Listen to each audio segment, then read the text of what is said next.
This meeting is being recorded. Okay. Okay, forgive me. Ready? Derek? Yep, go for it, Gary. Sorry about that. Okay.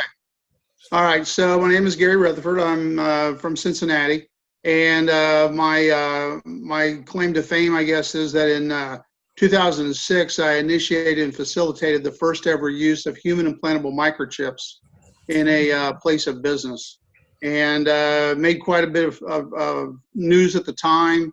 I'll go into that here in a minute. And so over the years, yes, I've stayed in touch with Katina, and we've talked about where this is going and some of the aspects of it. Some things have happened here recently, but that was the first time that it happened. And so what I was going to do was take you through a little bit of how it led up to that microchipping event, the aftermath of it, some of the things that we learned from it, and kind of where we're at today.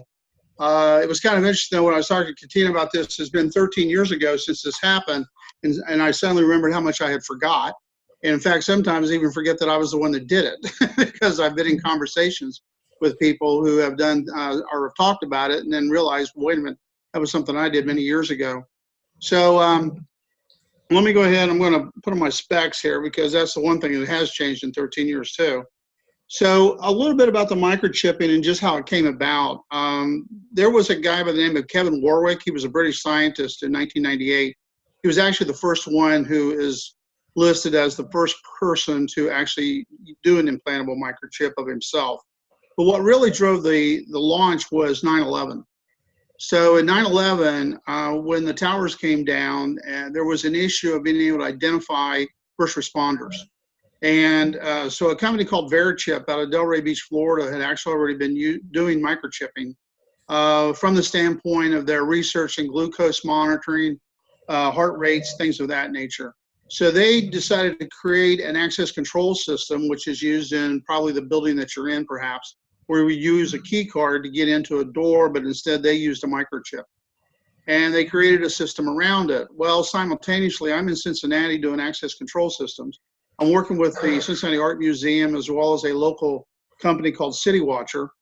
And things just kind of came together where the guy from City Watcher indicated that he was losing his card, and Cincinnati Art Museum was asking me to do some research on microchips that could monitor high-value art. So with that, I did some research, started talking to Verichip about their access control system. Seems that they had made one, but they had never sold any, I believe. And so I told them, I said, well, I have an opportunity, but you're going to have to make some modifications. So they did. Well, anyway, what ended up happening then is they sent me the prototype for the first ever microchip reader that could be integrated with an access control system. And so I went ahead and we installed that and at this company called City Watcher. And I remember at the time it was, going down this path, we seemed to have gotten caught up into it, but realizing that this was probably going to change, perhaps in some respects, the course of history. Because nobody had ever done this on a scale like this and where employees actually worked. It was only done maybe through a few novelty areas. There was a bar in Barcelona, Spain that had done some experimenting with it for customers, but this was the first time it was going to be for employees. And so anyway, we put the system into place. There were a few employees that did get microchipped, a few that did not. But then it came down to sending out a press release. And I remember I put the press release together in the Cincinnati Public Library. And while putting it together, I realized I was coming close to having to hit that send key.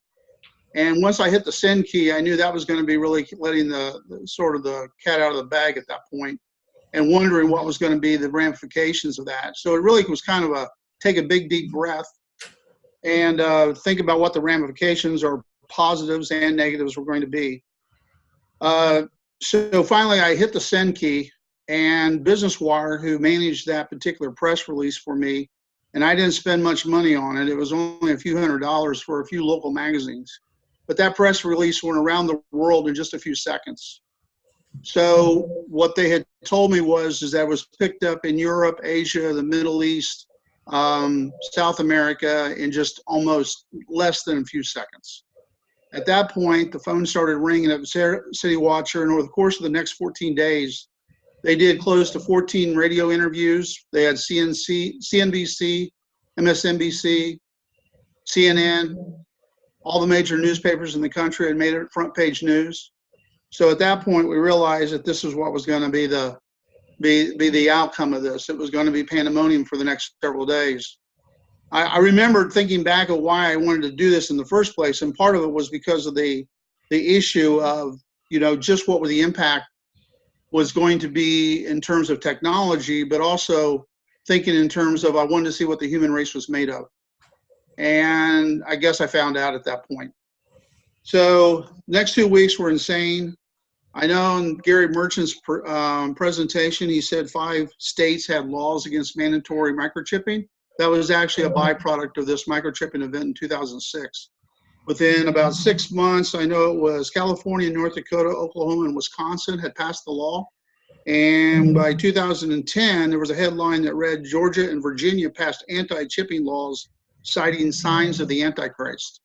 So this was not just an issue as it relates to your privacy. This was on a much larger scale. This was actually an issue that relates to the biblical following. So if you look at that time, I did a Google search, and I think I had 100 million hits that related microchipping to the 666 and the mark of the beast. So there was something that was obviously within inside our society that had a pushback on this. The other thing that happened was we had HR departments went bonkers. We were getting calls from HR departments, legal firms. I know universities were setting up public policy forums for debates. CNBC did a special called Big Brother, Big Business, which you can see on YouTube now. It's broken up into 10 sections, and at the 2-minute mark in section number 10, you can actually watch their CNBC special that also includes this part about the microchip. One of the things that was kind of interesting was, I don't know if you remember the James Bond movie Casino Royale came out in November 2006. And in that particular movie, very early on, he's microchipped.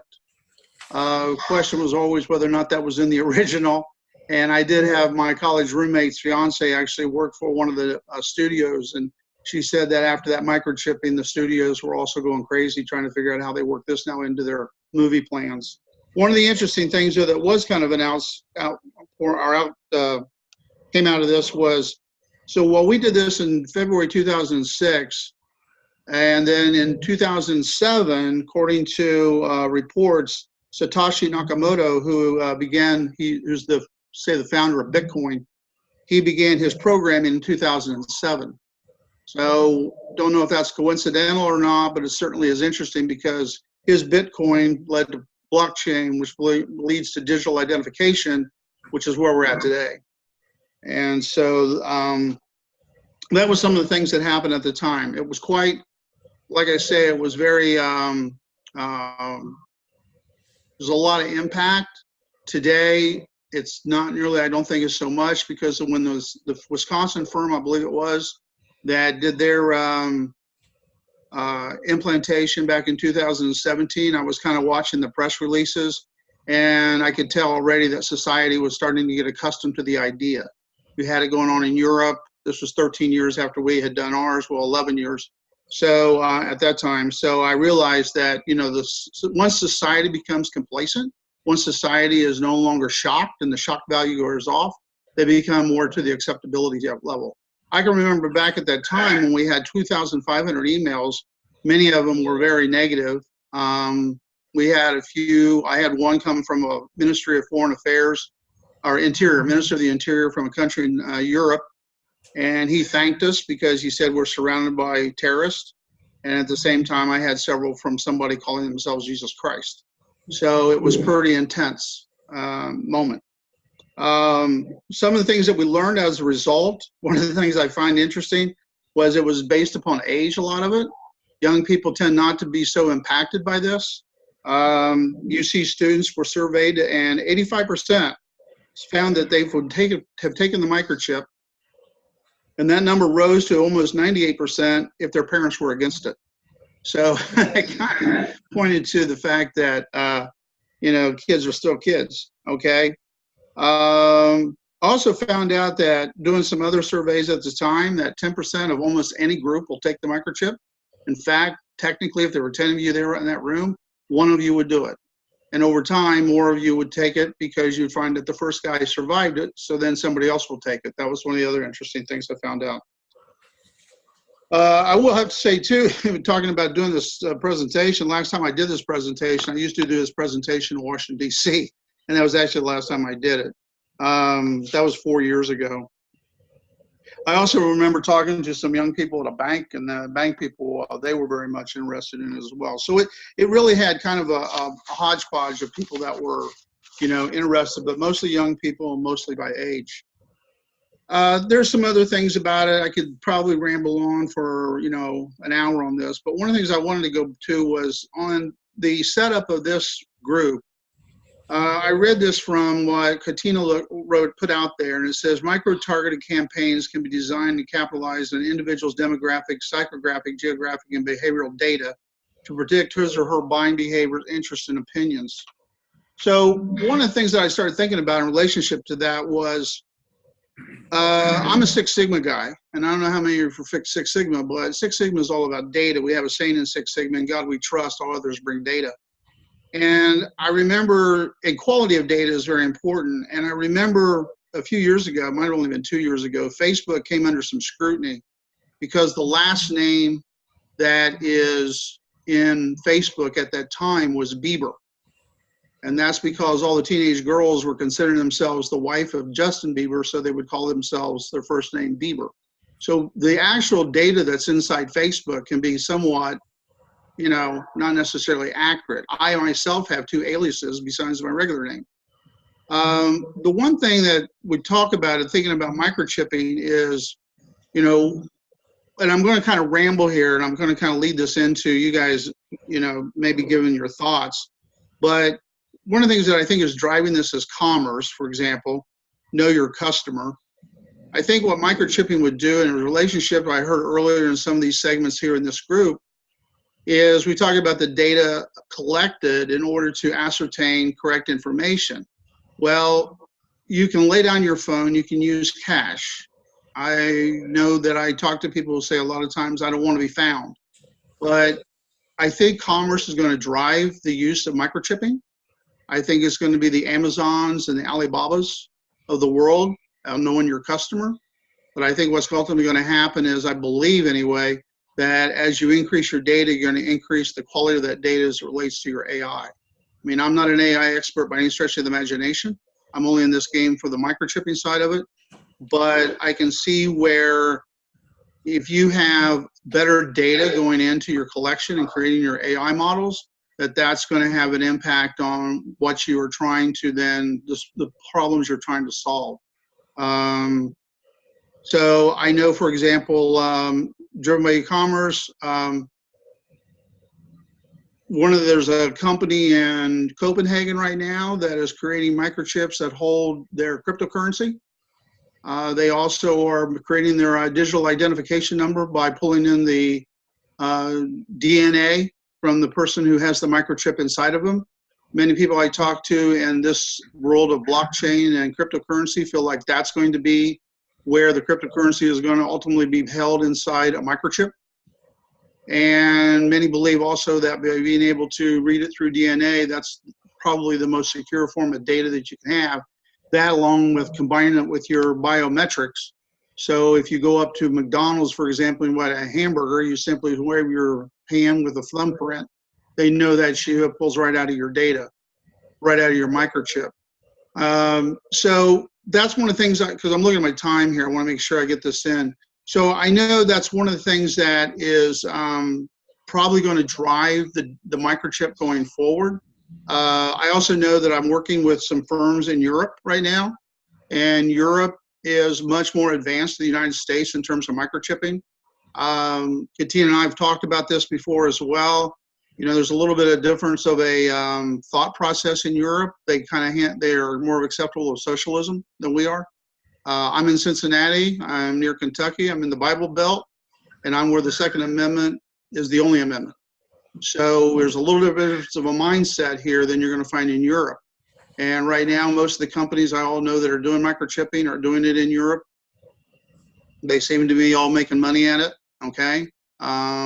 Sweden is heavily into it. Copenhagen's doing a lot of work. There's a company in Britain.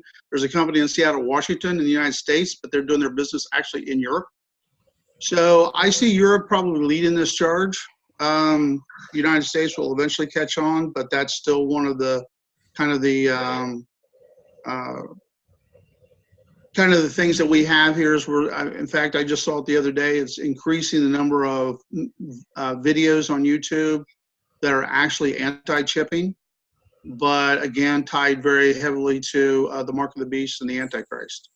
I know that's not typically talked about in academia, but it's talked about heavily in the breadbasket in the middle of America. So I'm probably leading this a little bit early because I wanted to open up this to everybody and ask this one question since I can see you, and I usually do this at the beginning. But just out of curiosity, how many of you in the room right now would take a microchip? So a show of hands. Would anybody? Come on, it's just a little tiny chip. I'm going to throw out a question of what's the purpose of this? I mean, if it's microchipping to say I've got some allergies. Sure, good question. You know, So let me. what they use it for is not worth it. Yeah, let me tell you on that. So we got onto that in Gary Merchant's thing, and I kind of skipped around here. So when Verichip was doing it, the main reason that they did it was for medical purposes. That's the reason why it came out initially in 2004. In fact, on the board of directors of Verichip was Tommy Thompson, who was had been the Health and Human Services under George W. Bush, and then he became on the board of directors of Verichip. What would happen is you would get a microchip in you, was tied to a centralized database. So if you were in an emergency, you could go into an emergency room, you would get scanned. The scan would then turn around and bring up your medical records. That was the first reason why it was ever put in. So the whole idea of doing these things today with things around your wrists and stuff like that, that's kind of old news compared to what Verichip was doing back then. They did ultimately get out of it. There was another company called Positive ID that picked up on it after that, but that was the main purpose. So you could still say arguably that you could still do it today because in the back of a scanner, there's a little plug into a USB port that would go into a computer. So once you scan somebody's chip, it would bring up the information on the computer. There was actually a study done by a group of insurance companies. It was a consortium, did a study, I think it was around 2005, 6, 7, somewhere. And they were studying to what degree the microchip would have in terms of medical care. They found that in their study that the cost associated would come down several $100s a day in a hospital visit due to improved quality of care based upon mistakes, things that were misinformation. They would actually have you right there in the microchip, and the microchip would be what would bring up your medical records. So that was one of the drivers at the time. Verichip, like I say, they got out of it, and then it never really moved any further than that. But I could see where that would be coming, one of them. Another one that I'm hearing, and this, if you look at the Sweden thing, and basically they started out doing it on public transit. It was easy. It was just ease of use is what it was. So you go into your local, fast food chain, for example, and today you whip out your wallet. If you're going to use cash, you whip out a credit card, or you might, you scan your phone. But even if you scan your phone, you might have to turn it on. There's different things. We're animals of speed, right? We think about time. You think about back when they were doing the advertisements for the LG 3 and the LG 4, and if you were a half a second late, you missed the party. Well, that's still part of it. And so the idea is I have people in the IT community even say, I want to be able to use this for speed. I want to be able to go up, just wave my hand, hit my finger, and I get my hamburger. There's a lot of novelists out there right now that are doing it simply unlock their door to their front door. That's actually being done today quite a bit. These are just novelists, but what they're doing is they're getting a reader, and they put it on their front door so that they can just scan their front door and the door unlocks. They don't want to mess with the key. So I think that's part of what our mindset is too. So everybody's kind of got a little bit of a different reason why. So if it was for medical reasons, how many of you would get a microchip? If you thought it could save your life. Yeah, that's for major use. There you go. Okay. So we got 3 people, maybe more, Sure. that would do it. Okay. So that's kind of, I see some of you are not so comfortable with it.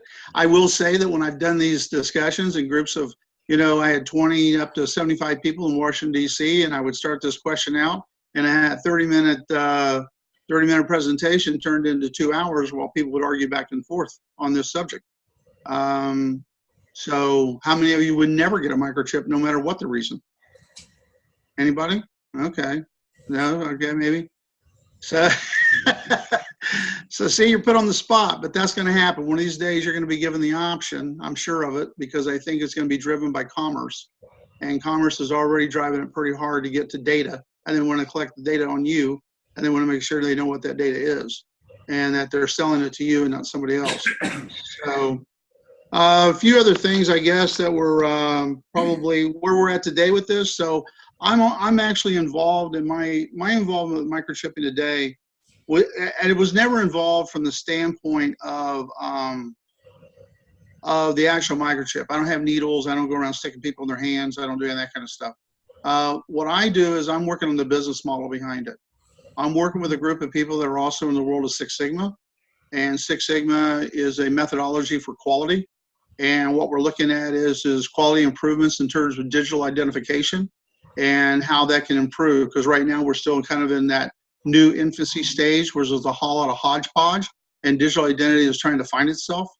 And there's things such as design for Six Sigma and Six Sigma methodologies. This is a global initiative, and the plan is to bring together people who are experts in the world of Six Sigma and other technology or other methodologies, and try to help improve the quality of digital identification the world over using a methodology which, as opposed to now, appears to be, for the most part, rather anecdotal and kind of a shoot from the hip process. And that's been my life since 2006, actually. Because when this press release went out, it went out under the name of Six Sigma Security. And that's still what I operate as. I operate Six Sigma Security. Global identification of every individual on the planet using the methodology. That's pretty much what I got. I don't know if you got any more questions. I probably skipped over a bunch of stuff, but first time I've done this in a long, long time.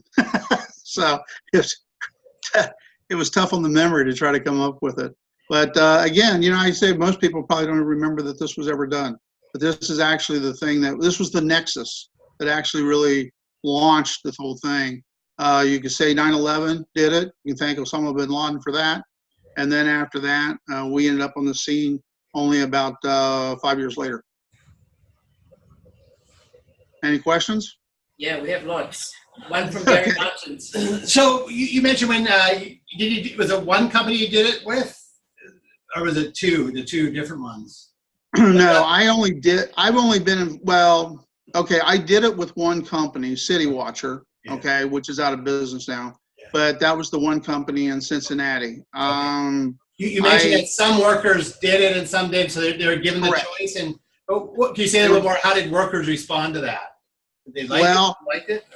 The workers, so it was like this, really. The workers that had no problem with it just don't see any problem with it, period. I mean, their whole attitude was that and I had, actually, there's other people that have been chipped since then that I was at the time, because there were other projects that were kind of like in the works. But the guys who got chipped there, they did not put one grain of thought into it. I mean, they said, okay, this is cool. I like it. I want to go with it. Now, there was an interview with a guy there who is on CNN and a bunch of others that interviewed him on television, and became funny because the only word he could use is, to him, he felt it was creepy. And he kept using the word creepy. He said, I don't want to do this. It's creepy. So that's why it was not required. There was no laws set at that time on this. We did it only because, you had an option, because obviously that's what made sense. But it was very quickly thereafter is when the states came on board, particularly 4. I thought there were 6 initially, but they came on board to pass the laws that say that you could not forcibly make somebody to do this. But yeah, it was kind of interesting, the kind of feedback you get. It was creepy. It was, my grandmother would kill me. It was, just a variety of reasons why people would say no. But now one of the interesting things is I network with a group of millennials here in Cincinnati that are on startup companies, And the thing that was odd in talking to them, and most of them are actually probably after millennials, they're under the age of 20 or under the age of 30. But, you know, they absolutely can't even find a reason why anybody would hesitate. And that threw me from 13 years earlier when there was so much pushback. Now I can openly have the discussion with virtually no pushback. And that's one of the things I've seen changed in 13 years. Anything else? I think just following up on the question, I mean, as we discussed, it is kind of a convenience. Like, you know, I have a chip, I can get in places and do things a lot faster. Like, when would such a chip like go beyond that, in your opinion? Like, how far are we away? You know, it's going to be beyond just convenience, or I can get to my house faster, I can get a burger faster. You know, where it's a novelty use or quasi-novelty use that we see too. Yeah, well, I think one of the things that's happened also too since then, so the chips we were using were only uploadable 16-digit characters, because that it was basically, honestly, it's the same chip used in your pet, and the reader is essentially the same reader. But one of the things that I see that has happened since then is there's been a real increase in the type of chip that now is downloadable as well as uploadable. So since you now have downloadable chips that are entering into the market, it's going to be a case of how much data can you store and what do you want to store. I don't see, what I see happening with that is that it's still going to come down to an identification that is going to be more readily acceptable by companies that want to know and be for sure that you are who you say you are. And a lot of that, I think, is going to be driven, perhaps this is just my guess, this is why we're doing the Six Sigma project, is that it's still closely tied to knowing your customer, collecting. I mean, if Amazon, I want to use Amazon, let's just use XYZ company. But if XYZ company was to, you know, say all of a sudden that if you have a microchip, we're going to discount you 20%, you know, all of a sudden you would have an increase, okay? Because people are so obsessed with buying, okay, on e-commerce that, and that's what I saw with the whole thing with the issue with the insurance companies. As soon as you say you could save this much money and now we're going to give you 20% off of your premiums if you get microchipped, boom, right there, people are going to get microchipped. So that's going to drive it. What'll happen, I think, is that it's just going to collect more good data. Here's the other thing too, and I forgot about this. So one of the things that is running into is that there's an issue with the cloud, okay? And there's a survey that was done about a year ago or less out of Great Britain on the cloud, and there's still so much confusion about cloud. There's a confusion about how safe it is. Consumers don't necessarily like it. Even internally, corporate leaders are not sure, you know, who's on their cloud, who can get to the cloud. So one of the questions that comes is, I think, is where is the consumer going to be more likely to accept, I'd rather have a chip than my information being in the cloud, because when it's in the cloud, I have no idea who's getting it. So how much control do I have? That's why when I listen to these things from some of these companies that are into digital identification networks where they're going to hold your information, I go to some of these meetings and I'm still asking myself the question when I listen to them, because my background is sales. I have to listen and I have to understand what is my consumer talking about. One thing I never hear people talking about is, okay, what's in this for the customer? You know, people sit and they talk about this is what we can do, this is where it's going. It still comes down to the customer's is going to be the one who drives it. So there's a pushback out there. The Cambridge Analytica thing and Facebook, that woke up a lot of people, okay? So 71 million people have their information now gathered by Cambridge Analytica from Facebook. Okay, why? You know? So as Congress or the various governments get involved in this, and there becomes this pushback, I think that ultimately the market's going to actually lean towards that more data is going to be stored on the individual and less data stored in the cloud. It's going to be a combination. And I think it's going to be a matter of security for the individual. That's what's going to drive it. That's what I hear more and more people say who are in this space of software development and IT development, is the ones who are listening to what they're getting the feedback on, and the feedback is saying customers want to be in control. And right now they don't feel like they're in control. And if I have a microchip, at least I'm in control. To some degree, it's on me. I know it's me. You can't say it's not me. If you take my microchip and my thumbnail, my IR scan, it's me, you know? And I think that's one of the things there's examples of this, but we always forget the consumer drives the market. You know, ideas are great, but ultimately the consumer will build it around them, and competition will drive to get the money. And when the customer says, this is what I want, that's what you're going to give them.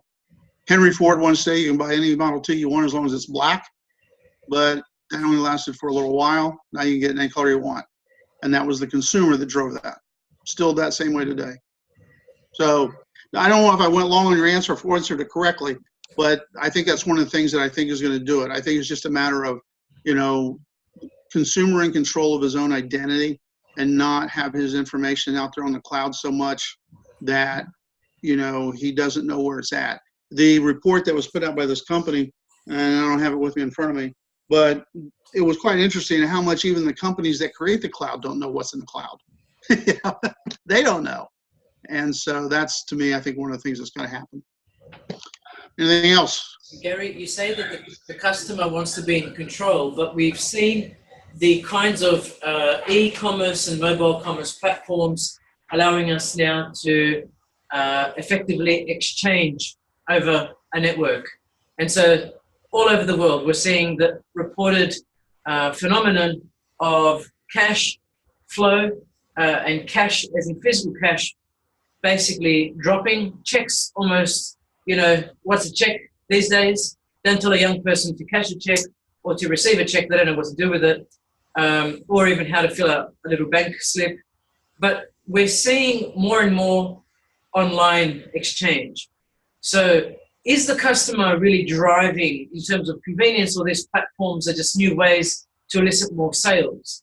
I remember having this discussion with an Alibaba executive in Australia who was constantly talking to us about targeting high-end Chinese. Literally, that's all they wanted, the high-end consumers in China, because this platform allowed them to buy more. And so, you know, it's different to hand over $50 at the checkout versus $50 through an RFID card, like a contactless card.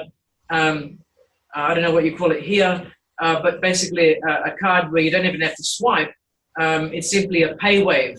And now we're talking about a chip, which is not even a physical card. It's an embedded thing whereby it is a part of your body. And so you almost feel it's yours, that you own the item as you walk out the store. So, you know, I don't want to, again, going back to Amazon Go, that is using more facial biometric data. But what is this going to do to behavior? And I don't personally think the customer is driving that.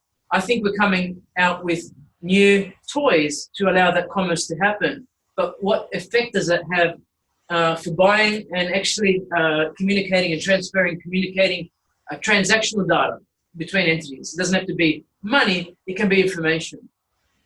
What does it do to us? Well, so I know there's a company, for example, I don't know if this is answering your question or not, but there's a company, for example, in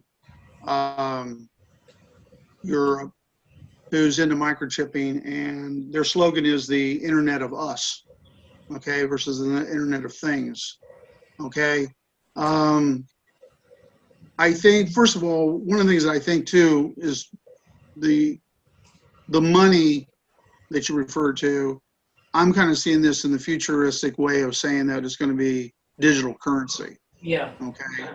So I'm not even including in these discussions, and not to sidestep your question, but when it comes to issues of, say, paper money, or it comes to issues of, say, other ways to, you know, out of my bank account, I see it as particularly maybe stored cryptocurrency on a microchip, okay, things of that nature.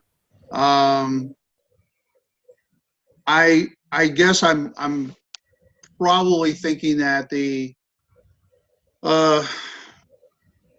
China's an interesting case, because in China, there again, we're talking about a different type of culture, okay?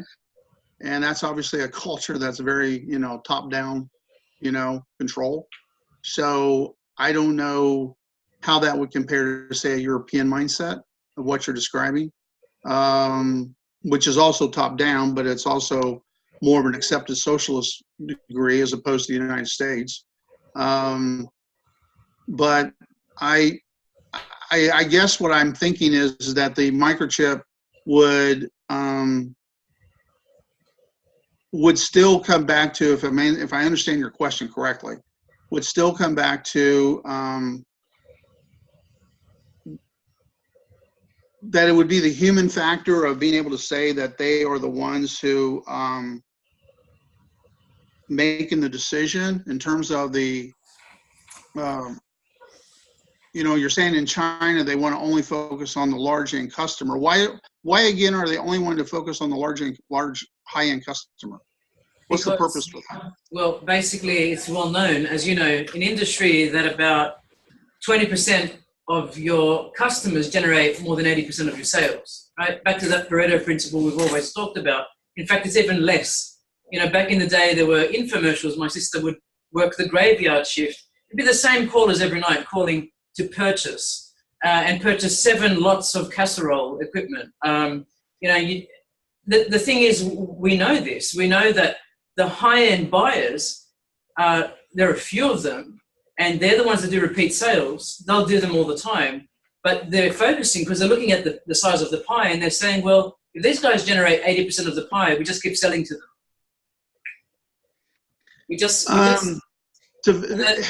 I think that would be a typical Chinese response to me. Okay, I mean, it really would, because I just don't see where that's really going to get you. That's not going to make any money in this country. It's not. I mean, it depends on what it is. I guess if you're selling high-end Gucci, you might want to go after them. But the mass market is McDonald's doesn't make its money by only putting McDonald's inside on Rodeo Drive. I mean, we're a mass market type of a world, and so is Europe. I just see China as cherry picking what they want to see, but I don't see. And Alibaba's got their way of doing things. But I understand what you're saying, but I think it sounds like that's predicated based upon a Chinese philosophy of wanting to just go after that particular customer because that's where they see the short-term money at. And that's a different philosophy than what we have in this country. We've got Eusebio asking a question. Thank you, Gary, for that response. Yeah, I'll make a comment. And usually when you're looking at business strategies, we talk about 3 generic business strategies.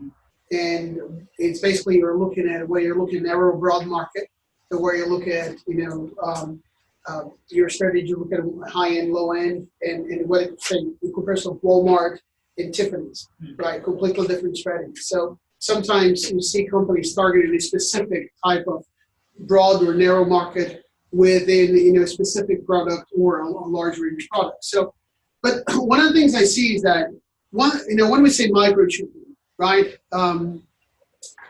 It's one thing difference between a sensor that is, say, it's looking at my heartbeat or my blood glucose and something like that is actually collecting some data that is going to transmit. And the other one is the microchip with the purpose of identification. So basically, if you look from a security point of view, authorization and authentication, right? And you can see now even KFC China just implemented a face recognition payment system that you go to the kiosk like you have at McDonald's here in the US, but there is a camera, the camera recognizes you, you register that. And so isn't the ID microchipping, with the physical, just for the purpose of saying, this is Eusebio, this is Katina, this is Gary, actually a technology that can be quite easily, for the purpose of identification and authorization, be easily replaced by biometrics-based ID or something like that. So isn't it something that now with the capability of AI and cloud, that solution in 2006 for a specific purpose of identification, I'm not talking about sensors, right?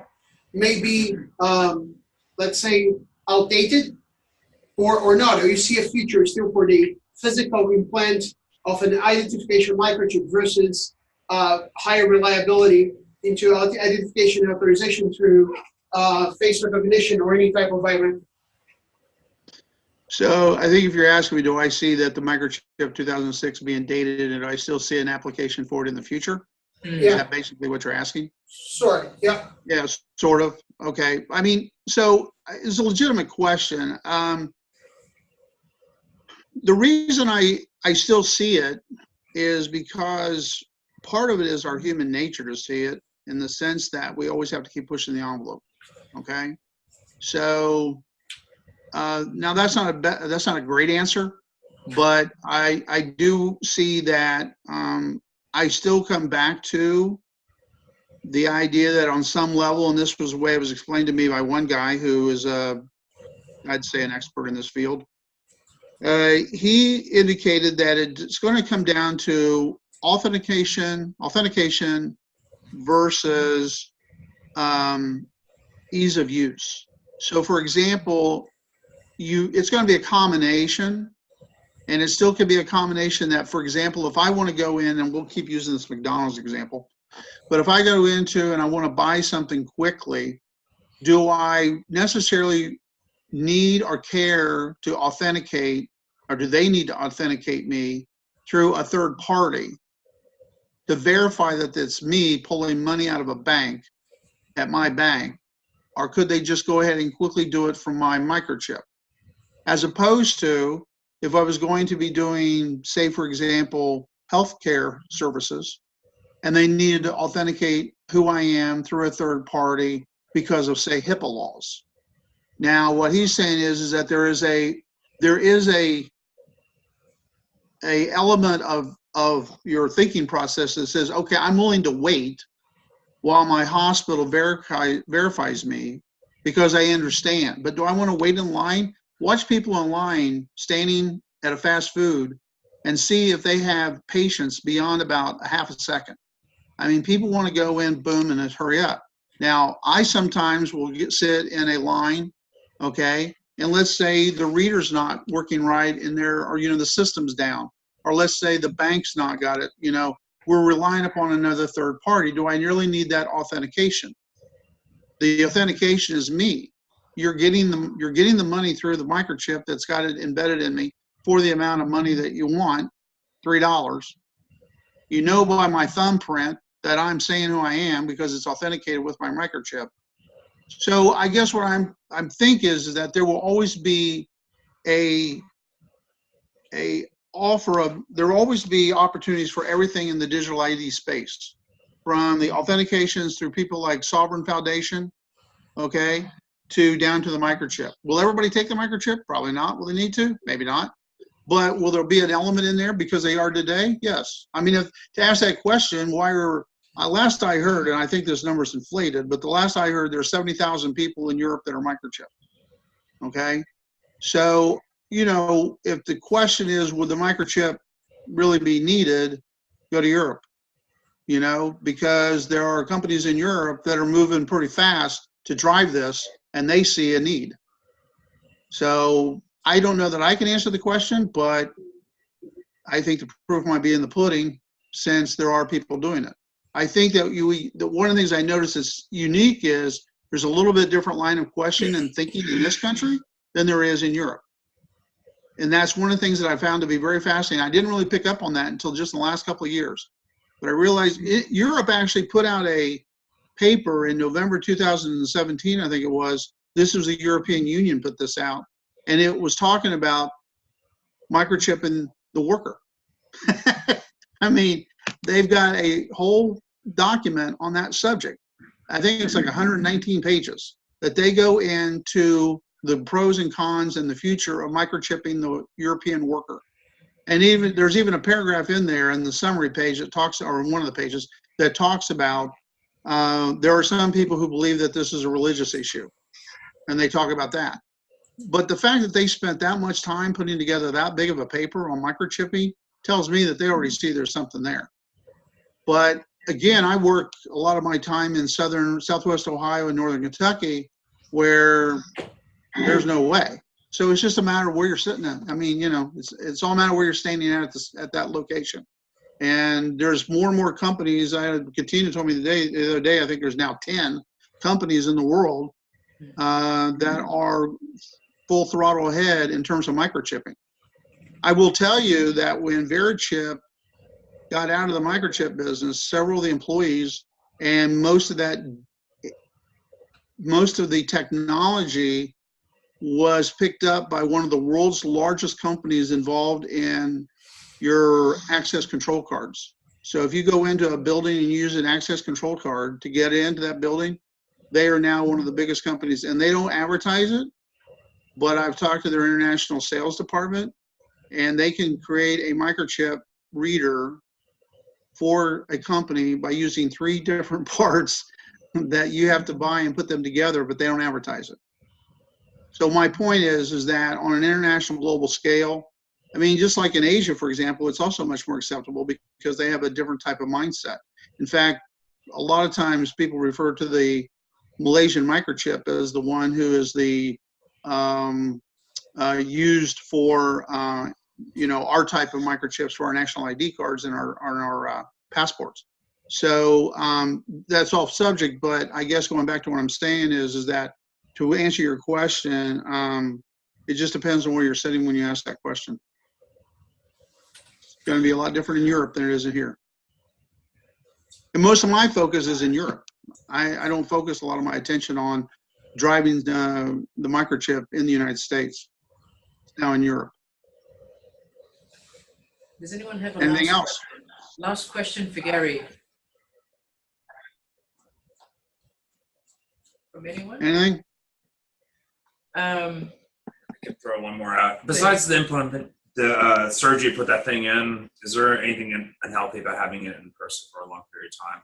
It's a little electronic. Well, the only thing you have a tendency to do, you'll have a tendency to pee on fire hydrants.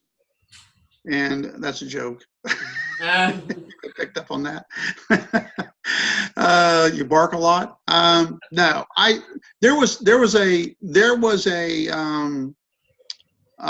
you had to learn to make jokes when you're in this business, okay?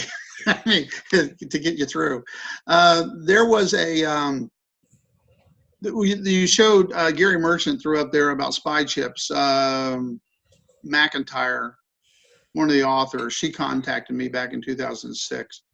And they try to throw out there things about MRIs. You couldn't do an MRI, it would suck it out of you. There was cancers that could be created. All of that's been rebuffed. None of it's actually ever been proven. So I don't know that there's ever been any studies done that have been really long-term, because it hasn't been long-term. It's only been, since 1998, he was the first. But as of this date, there's never been anything found. The microchip, one little interesting side note that I'll tell you, the microchip that was put in those guys back then, it was put in the upper part of the forearm, okay, right below the elbow on top. And that's because that was where there was a fatty enough area to put the microchip. When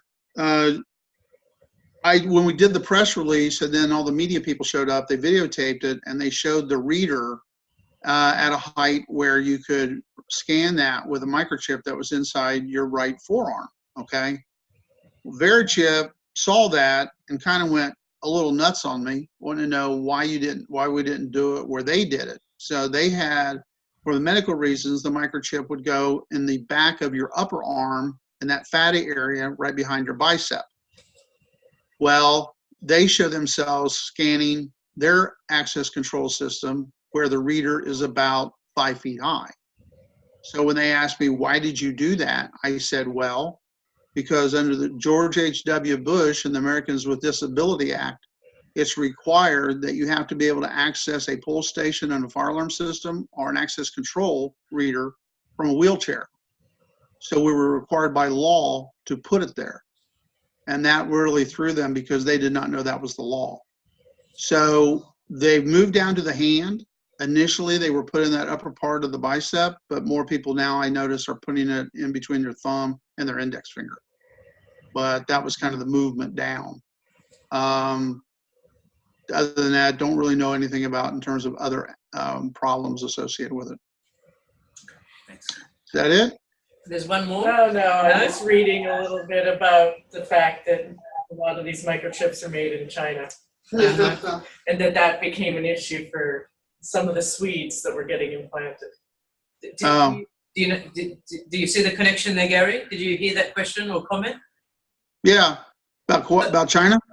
Yeah, so I went to a recent talk by a DARPA executive, one of the program managers in DARPA, and he was talking about the recovery and reuse of microchips and semiconductors in different equipment, and how now they're basically vetting all microchips under a microscope as they want to see whether they've been reused, and they look a different way under the microscope, so they can detect whether these chips are doing more than just processing transactions in this in the central processing unit or wherever they're used. So the question is, if the vast amount of production of implants is happening offshore, and then we start injecting them in people, what else is happening? Yeah, well, I know, because China got in trouble. I know a couple of years ago, I guess it was, where they were sending microchips in here that were used inside computers, only to find out that those microchips could be used to track keystrokes and then send information back to China. So, yeah, I don't know. I mean, that's the microchips. I know there's microchips made there in Arizona. I know. So I don't have an answer for you in terms of what's going to happen with the ones made in China.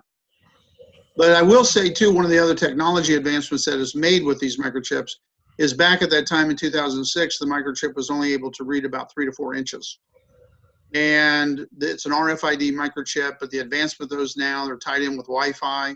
So the whole idea is that, yeah, you wouldn't need necessarily your phone to be tracked as you move from location to location, and via satellite and other means. Could you track people as they travel? Yes, you could. That's just one of the advancements I know that's been made of them. But the Chinese connection, I'm not aware or have followed that at all. Thanks for the information.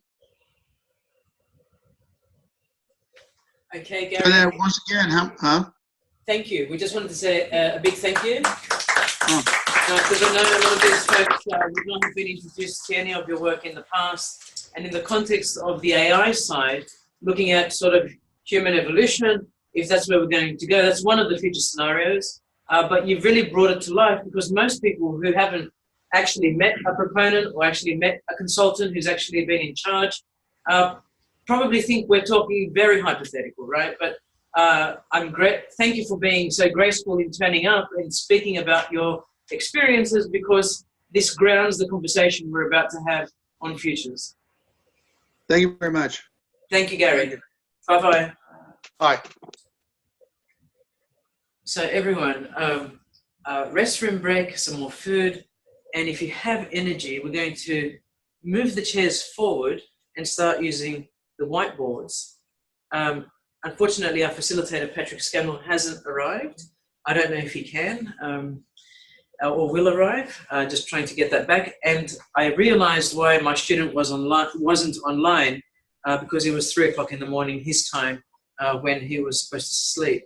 And I actually think it was my error, not his, in terms of scheduling. So I have to go back and check our emails. But if he does come online in the next 1 hour, we will go straight to him, because he'll be very disappointed he didn't have the chance to actually present. His slides are actually embedded and on the website, so you won't miss out on those. And I may get to ask him to do a pre-record if we don't hear from him. But it's a topic I will scoot over while we're brainstorming together. I've got post-it notes, and I really want to hear your conclusions about how far we've come today in the discussion. But first, the restroom break, and then some coffee and tea, biscuits, another sandwich if you please, and slowly we'll assemble back into the room. Thank you.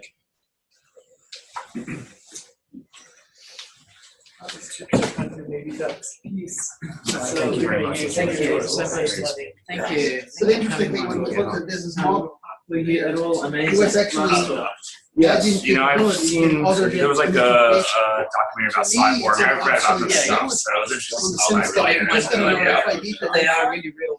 My son, right. Anyhow, So, right? It's It's a gentleman I mean, that we're we're not missing. talking about the ethics. We're This talking about the presentation. pure from Is he gonna? Go You're to gonna put it on the Chipotle. website at some point. It's a lunchtime, and Okay, you so see that. No, you see that they actually swipe your card. And You I'm know gonna why get- Americans he doesn't don't have turn up. the means Okay. and you're That's a into? key. Okay. It's more expensive. I don't want to steal his thunder in case he comes online. It's actually- Australia now. Okay. No, but So The I was reason why tempted to Okay. go through it, is that but he spent a year in China. Okay, He's so yes, Mandarin exactly. through. Mastercard. We've got